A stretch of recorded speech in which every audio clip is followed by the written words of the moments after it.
ಜನರೇ ಹೆಚ್ಚೈತಿ ರೈತರು ಬದುಕೋದು ಕಷ್ಟ ಐತಿ ರೈತರು ಬದುಕೋದು ಕಷ್ಟ ಐತಿ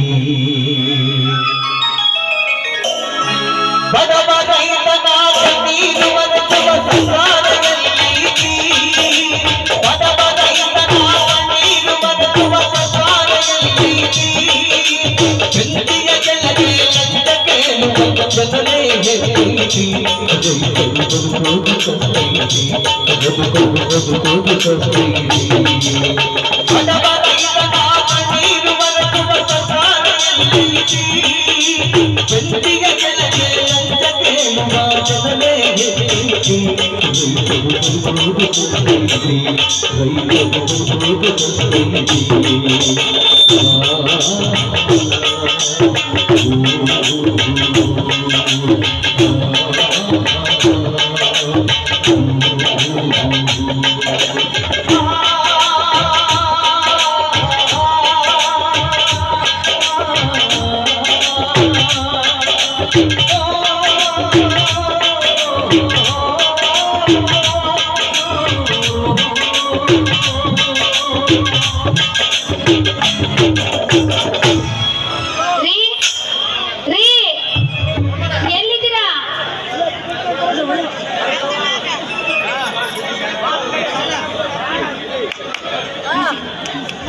ಯಾರು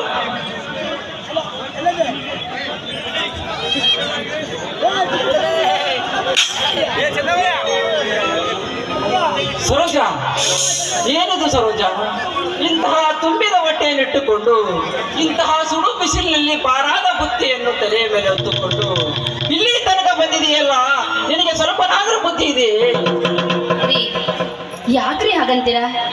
ಗರ್ಭಿಣಿಯಾದ ಮಾತ್ರಕ್ಕೆ ನಾನೇನು ಕರಗ ಹೋಗ್ತೀನೇನು?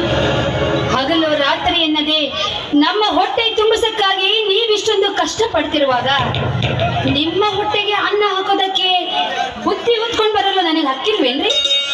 ಸರೋಜಾ, ಸರೋಜಾ, ಇಂತಹ ಸಮಯದಲ್ಲಿ ನಿನಗೆ ಕೊಡಬಾರದ ಕಷ್ಟವನ್ನು ಕೊಡುತ್ತಿರುವ ಈ ಪಾಪಿ ಗಂಡನನ್ನು ಕ್ಷಮಿಸಿ ಬಿಡು ಸರೋಜಾ, ಕ್ಷಮಿಸಿ ಬಿಡು. ಅಯ್ಯೋ ಅಯ್ಯೋ ದೇವರೇ, ನಮ್ಗೆ ಯಾಕೆ ರೀತಿ ಕಷ್ಟವನ್ನು ಕೊಟ್ಟು ಪರೀಕ್ಷೆ ಮಾಡುತ್ತೇವೆ? ಅದ್ಯಾವ ಸಾಧನೆಗಾಗಿ ನಮಗೆ ಈ ರೀತಿ ಶಿಕ್ಷೆಯನ್ನು ಕೊಡುತ್ತಿರುವೆ? ಹೇಳು ದೇವ, ಹೇಳು.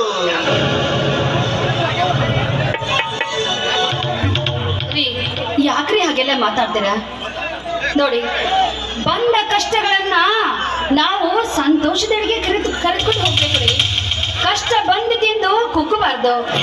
ನಮಗೆ ಕಷ್ಟ ಬಂದಿತೆಂದು ಕುಗ್ಗೋದಕ್ಕಿಂತ ಮೊದಲು ನಮಗಿನ ಕಷ್ಟದಲ್ಲಿರುವವರನ್ನ ಕಂಡು ಕನಿಕರ ಪಡಬೇಕೆ ವಿನಃ ಕಷ್ಟ ಪಡ್ತು ಅಂತ ನಾವು ದುಃಖ ಪಡಲು ಹೋಗ್ಬಾರ್ದು. ಬನ್ನಿ, ನಿಮಗೋಸ್ಕರ ಬಿಸಿ ಬಿಸಿಯಾಗಿ ಅಡುಗೆ ಮಾಡ್ಕೊಂಡು ಬಂದಿದ್ದೀನಿ.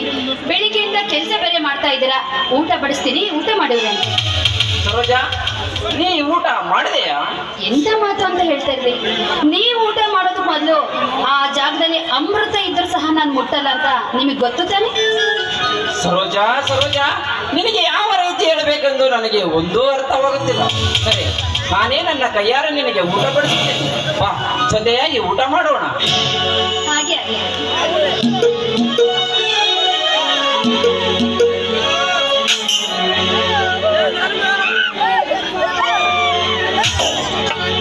ಬಡವನಾಗರಿಗೆ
ಹಾ ಸರೋಜಾ, ಬಿಸಿಲು ತುಂಬಾ ಜಾಸ್ತಿ ಇದೆ. ನೀನು ಈ ಮರದ ನೆರಳಿನ ಕೆಳಗೆ ಸ್ವಲ್ಪ ಹೊತ್ತು ವಿಶ್ರಾಂತಿ ತೆಗೆದುಕೋ. ನಾನು ಇನ್ನೊಂದು ಸ್ವಲ್ಪ ಹೊತ್ತು ಬಾಯಿ ಹೋಗಿದ್ದೇನೆ. ಕೆಲಸ ಮುಗಿದ ನಂತರ ಇಬ್ಬರು ಸೇರಿ ಮನೆಗೆ ಹೋದರಾಯ್ತು, ಸರಿನಾ? ಅಯ್ಯೋ ಬೇಡ ರೀ, ಈಗಾಗ್ಲೇ ಬೆಳಗ್ಗೆಯಿಂದ ಕೆಲಸ ಮಾಡಿದ್ದೀರಾ. ಈಗ ಮನೆಗೆ ಹೋಗೋಣ. ಬೇಕಾದ್ರೆ ನಾಳೆ ಬಂದು ಮತ್ತೆ ಕೆಲಸವನ್ನ ಮಾಡಿದ್ರಾಯ್ತು. ಅಯ್ಯೋ ಹುಚ್ಚಿ, ಆಯಾಸ ಆಗುತ್ತದೆಂದು ಬೇಸರ ಮಾಡಿಕೊಂಡರೆ ಈ ಜೀವನ ಎಂಬ ಬಂಡಿಯನ್ನು ಸಾಗಿಸುವುದಾದರೂ ಹೇಗೆ ಸರೋಜಾ, ಹೇಗೆ ಹೇಗೆ ಅಂತ ಕೇಳ್ತಾ ಇದ್ದೀರಲ್ರಿ. ಇದಕ್ಕೂ ಮುಂಚೆ ನಾನು ಹೇಳ್ದೆ, ಶ್ರೀಮಂತರ ಹತ್ರ ನೀವು ಕೆಲಸ ಮಾಡೋದನ್ನ ಬಿಟ್ಬಿಡಿ, ಬೇರೆ ಎಲ್ಲಾದ್ರೂ ಕೆಲಸ ಮಾಡಿ ದುಡಿಯೋಣ ಎಂದ್ರೆ ನೀವು ಶ್ರೀಮಂತರ ಕಪಿಮುಷ್ಟಿಯಲ್ಲಿ ಸಿಲುಕಿ ಒದ್ದಾಡ್ತಾ ಇದ್ದೀರಲಿ. ಅದು ಹಾಗಲ್ಲ ಸರೋಜಾ, ನಾನು ಕೂಡ ಅಪ್ಪ ಮಾಡಿದ ಸಾಲಕ್ಕೋಸ್ಕರ 25 ವರ್ಷಗಳಿಂದ ದುಡಿಯುತ್ತಲೇ ಬಂದಿದ್ದೇನೆ. ಆದರೆ ಏನು ಪ್ರಯೋಜನ? ನಾನೆಷ್ಟೇ ದುಡಿದರೂ ಮಾಡಿದ ಸಾಲ ತೀರುತ್ತಲೇ ಇಲ್ಲ. ಅವರು ಸಾಲವನ್ನೆಷ್ಟು ಕೊಟ್ಟಿದ್ದಾರು, ಇವರು ಸಾಲವನ್ನೆಷ್ಟು ತೆಗೆದುಕೊಂಡಿದ್ದಾರು. ನಾನೆಷ್ಟು ದುಡಿದಿದ್ದೇನೋ ಅದಕ್ಕೆ ಅವರ ಬಡ್ಡಿಯನ್ನೆಷ್ಟು ಹಾಕಿದ್ದಾರು, ಇದಕ್ಯಾವುದು ಲೆಕ್ಕ ಪತ್ರಗಳೇ ಇಲ್ಲ. ಅಷ್ಟೇ ಅಲ್ಲ, ನನ್ನ 2 ಎಕರೆ ಹೊಲ ಇದ್ದ ಜಮೀನನ್ನು ಕಿತ್ತುಕೊಂಡಿದ್ದಾರೆ ಅವರು. ಇದನ್ನೆಲ್ಲ ಕೇಳಬೇಕೆಂದರೆ ಅವರನ್ನು ಎದುರಿಸುವಷ್ಟು ಶಕ್ತಿ ನನ್ನಲ್ಲಿಲ್ಲ ಸರೋಜಾ, ನನ್ನಲ್ಲಿಲ್ಲ. ಕಾಯ್ಬೇಕು ರೀ, ಕಾಯ್ಬೇಕು.